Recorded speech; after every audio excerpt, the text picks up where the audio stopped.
Basically, the adjacent possible comes from evolutionary biology. Okay, and actually, I'm going to bring Bruce in on this too, because if you're saying you want a really precise definition, but it came out of evolutionary biology at the Santa Fe Institute with Stuart Kaufman, Bruce Sawhill, and other physicists, mathematicians, and computer people, and so on.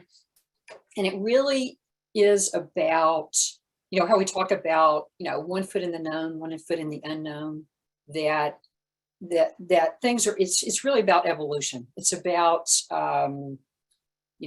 things evolving, and how we take it to art and say, you make a move on your painting, and not only was that move not there before, it didn't exist before you made that move, you are co-creating with the universe, with the materials, with yourself, and not knowing where it's going to go, going to these edges, and it takes you somewhere new.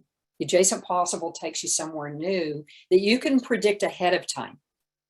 And so maybe Bruce can give us a little bit more perspective. I don't know if that covers it or not, but well, there isn't a precise definition, but there is in context. So, excuse me, in genetics, you could consider that there's a genome with so many genes, and that the adjacent possible might be the set of all genomes that are one mutation or one allele different from that genome. So if you have 30,000 genes, well, you could have one that's all the same from genes 2 through 30,000, but one is different. And you could have one be the same, and then 2 be different, and then 3 through 30,000 the same. So there'll be 30,000 adjacent possible genomes. wow. Combinatorics shows up right away. Yeah, and it's on that edge, and you've heard us talking about mutations today, like working in a series. Sometimes in a series you're accessing that evolving. You're not knowing ahead of time where this is going. Okay, that's the adjacent possible. That's another aspect of the adjacent possible. And it takes you somewhere new at that pivot point of poised instability.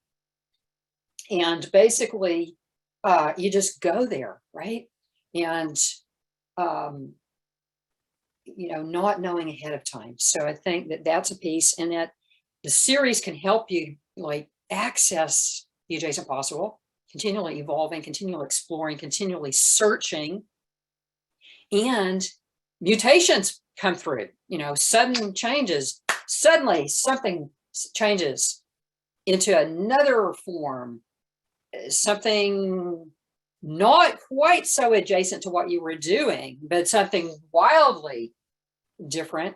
And that, I talked about that as a kind of mutation, and that mutation might take you into a new series or not. Maybe that's the thing, that one mutation, but whatever. So that's kind of how I think about the adjacent possible. So anyway, hope that's helpful.